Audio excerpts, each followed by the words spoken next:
Hello, everybody. Today we're going to be going over how to input a schedule maintenance record into Impulse, as well as how to edit. So I'm going to start off on the login screen. I'm going to go ahead and log in. Then I'm immediately met by my calendar view. A lot of these work orders are created through the schedule maintenance record program that we have set in Impulse. So obviously today we're going to be kind of going over what that looks like and how to make a calendar like this look like yours. So to go to the schedule maintenance record, we just go up here to the top right, the 9 little boxes up here. We're going to be clicking that. And of course, we're going to be hitting this little drop down option here titled schedule maintenance. And then we're going to, of course, hit the schedule maintenance records. So again, like a lot of things with Impulse, on the left-hand side, we're going to be having all of our pre-existing SMR records. Obviously, down here, of course, you're not going to be having 13 scheduled maintenance records pages per location. Since I'm an admin, I see everybody's. So, having one or two is pretty average. But so here, if we want to go ahead and add a new scheduled maintenance record, all we need to do is go to the top right here and find this little add button. This will allow us to create a brand new scheduled maintenance record. And so we're going to go and hit that. Of course, like all things with Impulse, we're going to need a description.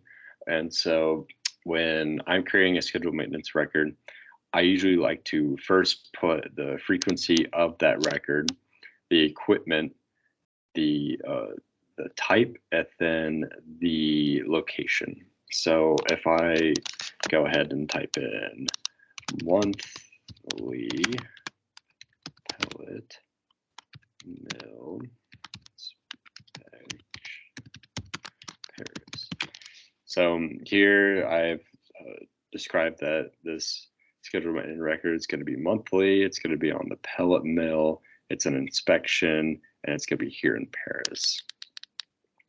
So when I start off after making a description, I'm going to first find the task assigned to work order. This is the most crucial aspect of the scheduled maintenance record. This is where we're going to be plugging in our PMI record, which is going to be having a few different features. Of course, in a separate video, we've gone over how to be creating these PMI records. But in order to add these, I'm going to go ahead and go over here to the nine dots, or 3 dots, excuse me. And then, of course, like all things, hitting this little link button. So from here, we're going to be able to scroll through and find the PMI record that we wish to add. A lot of this, as noted, should be done probably before creating the scheduled maintenance record in the first place. What's nice about this, though, is that everyone is able to see everybody's PMI records. So obviously we have things from Hereford, from Tenaha here, and this is going to be great for, if you don't want to have to create something and you want to see what the other locations are doing, checklist wise, we can go ahead and go through that and find it on here. But let's just say, I just want to go in and find one for the pellet mill. Perfect. So here we have one already created. As I said in a previous video, we've already gone over how to make these. So we assume that everything on this PMI is to our liking, including the checklist and the descriptions. And so if we want to add this to our scheduled maintenance record, all we need to do is go down here to either the replace or the link. One of the things about the scheduled maintenance record is that the preventative maintenance PMI is always attached to that SMR. So either we can go ahead and link this new PMI, the pellet mill, onto the SMR in addition to that, or we can replace. I typically replace, so I'll go ahead and hit that replace right there and see we have it assigned onto here. Next to that is going to be the asset assigned to task. It basically is like it says. We're going to go over here and click the little link button. And then this is going to be pulling up all of our equipment records. It is noted that in the top left here, we see that there's a drop-down option for the equipment records. All we need to do is hit that button, and you have a few different options of areas that you want to find. And so, of course, if you have rolling stock, building records, trucks and trailers, this is where you're going to be able to find it. But typically, most of our SMR records are going to be with the equipment, so we're already on that. And then from here, we're going to be finding our piece of equipment. Like I said, I see everybody's piece of equipment, so obviously it's not going to be, page 1 of 24 for you guys. But just to make this quicker, we're going to go in and just find a pellet mill for the sake of time. Sure, let's go ahead and link that. So whenever we're linking a piece of equipment, we're going to go ahead and click on the equipment that we're going to be servicing for the scheduled maintenance records. We're going to click it, so the left-hand side here is red, and then we're just going to hit replace. So that is going to be adding the pellet mill, or piece of equipment, I should say, onto the scheduled maintenance record, so that when these work orders are created, it's going to be attaching those work orders to this equipment record so that we have a better record indication of what maintenance has been made on that piece of equipment. And so, like we talked about in the previous video talking about equipment records, we can obviously go into the equipment itself and find the work order history or scheduled maintenance history for that piece of equipment, and then pull up that whole list of records there. So next, we're going to be going into the personnel assigned to asset. Much like the asset assigned to task, we're going to go ahead and click the 3 dots and then hit that link button. And then we're going to be finding which or who we're going to be adding to the scheduled maintenance record. This is helpful in a few different ways.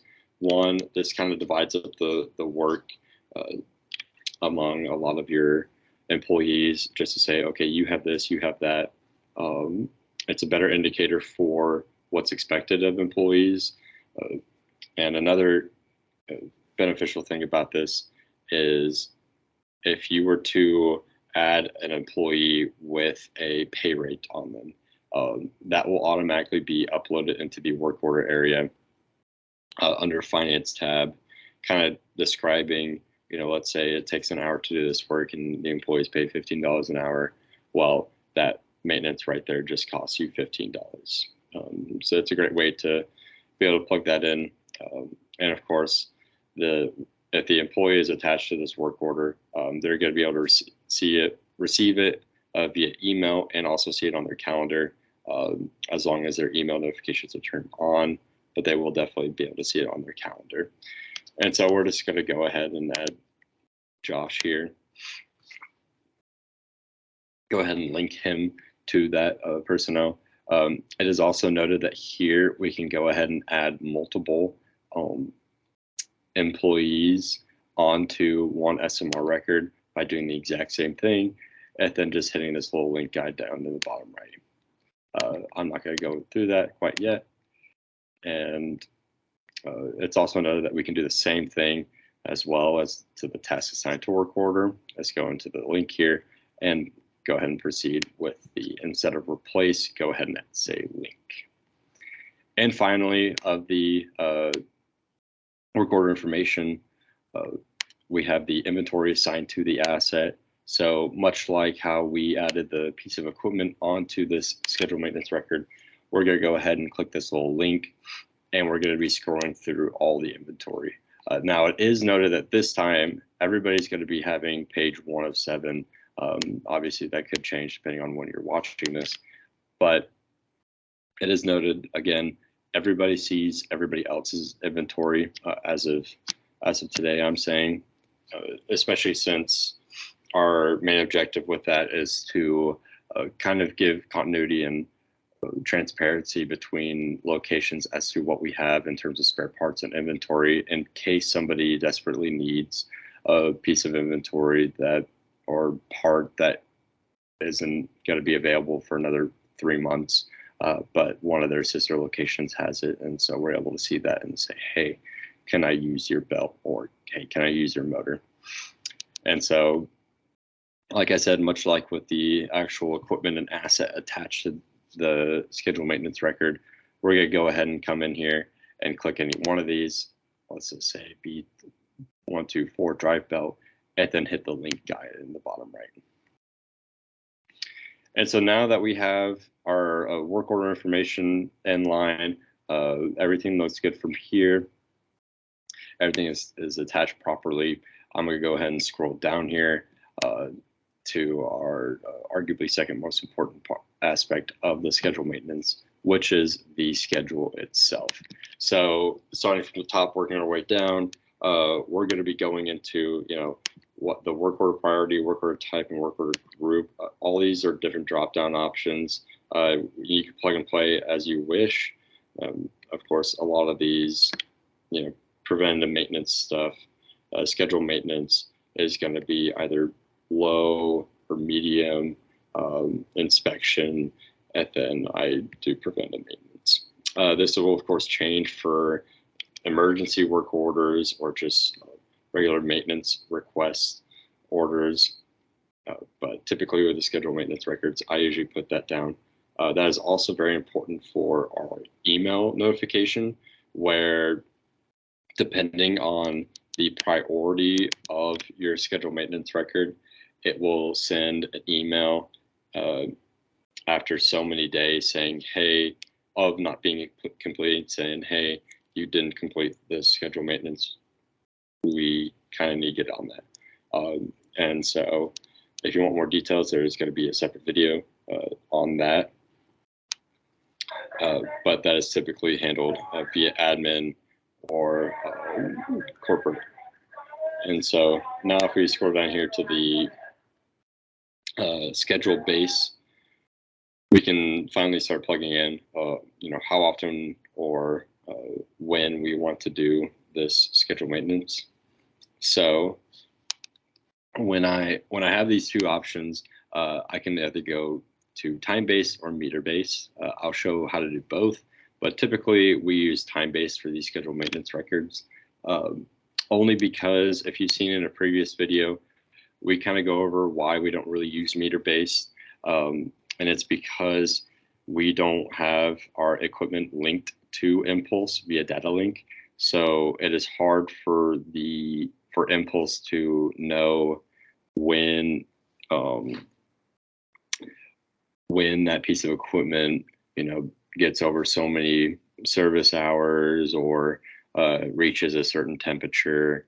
But of course, we'll go through both. So starting off with a time-based, so we have two options when it comes to time-based. Either we can have a floating schedule or a fixed schedule. So the floating schedule is going to be creating work orders based on the last done date.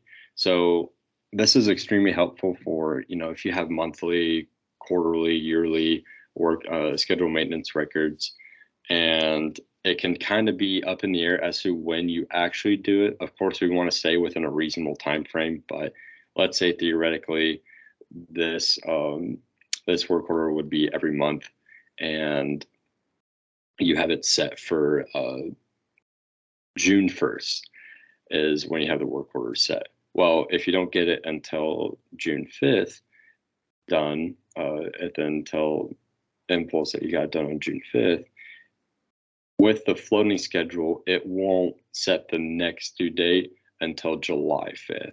So it'll reset kind of that time-based schedule to say, okay, now since you did it on the 5th and we want to do it every month, we're going to make the next one due on the 5th of next month.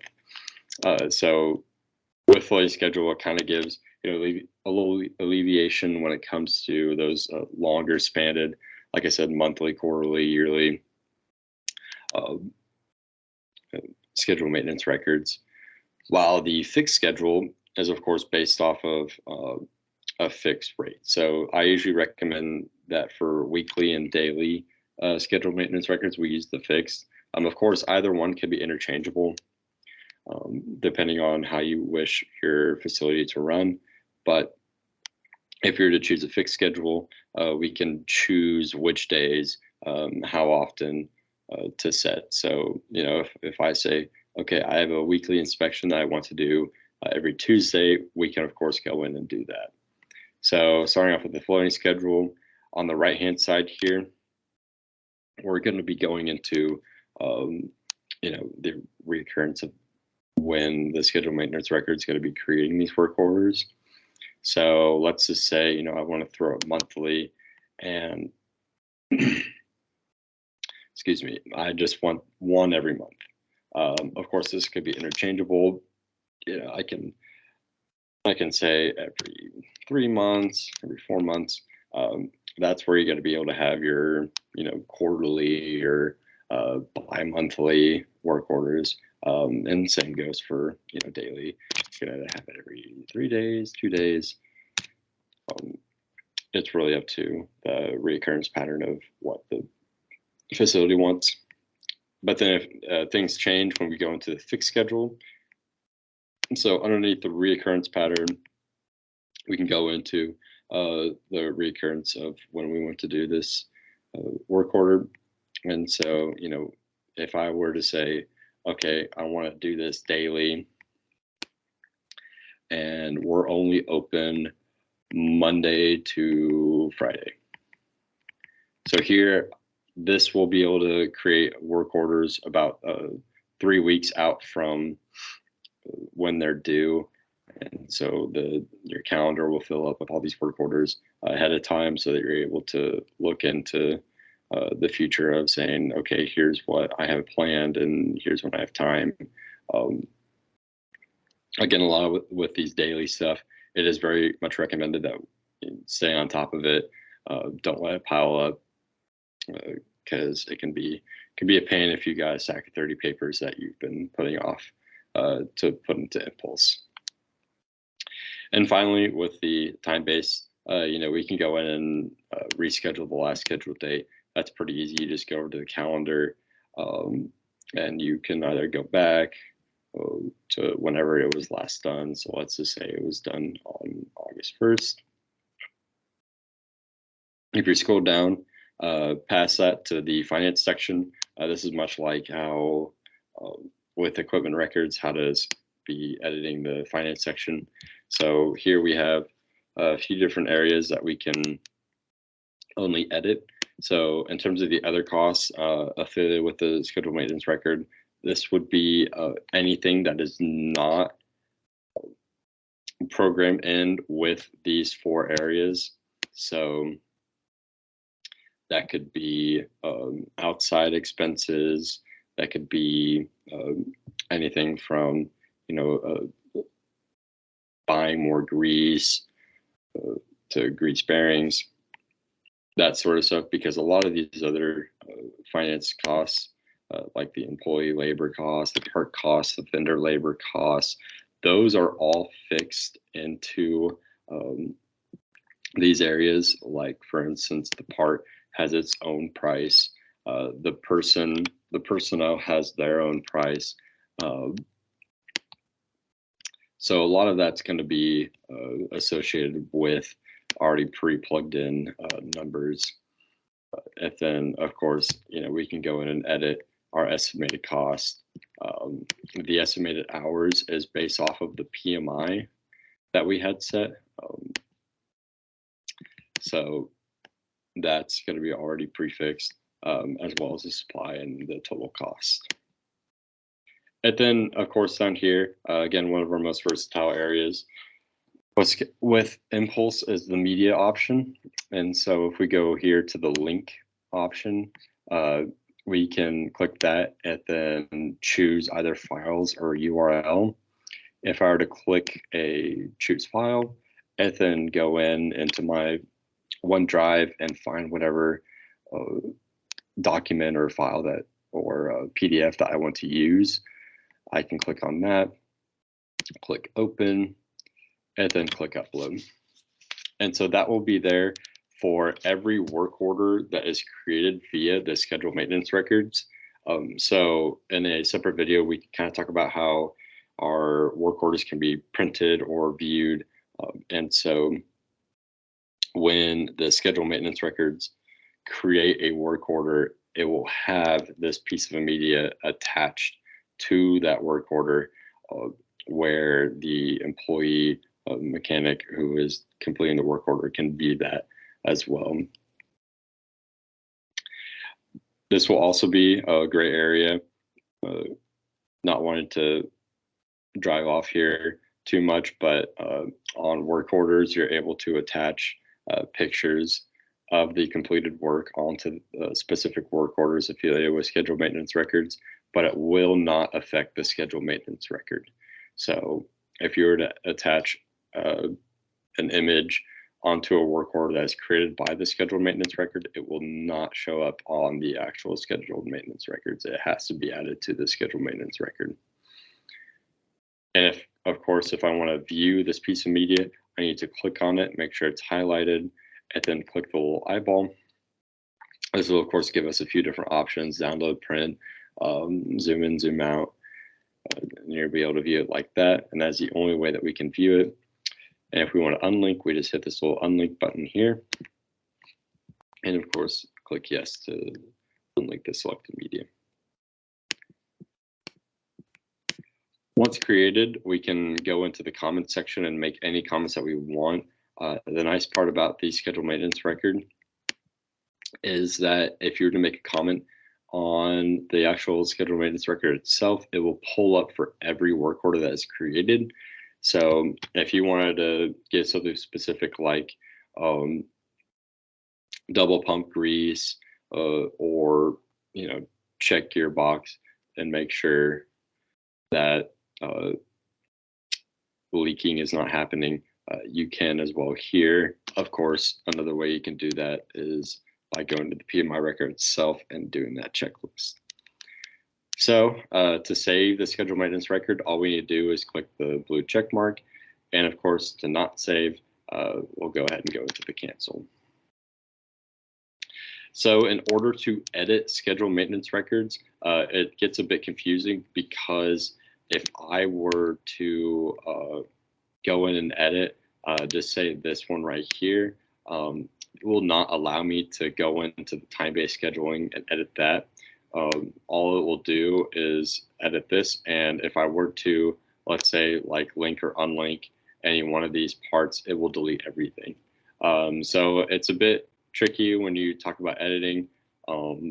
If you do want to edit the actual schedule itself, you can.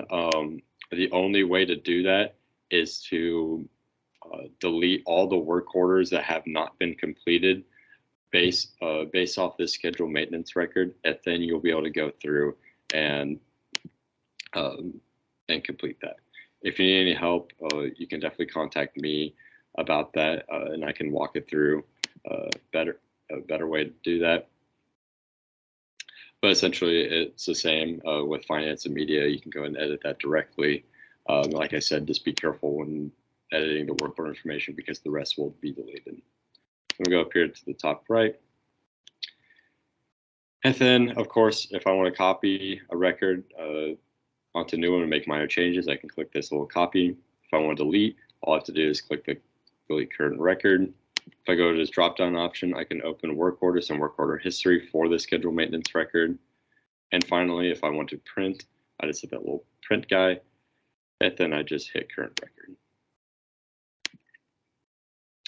That's about all for scheduled maintenance records, and I hope this video helps.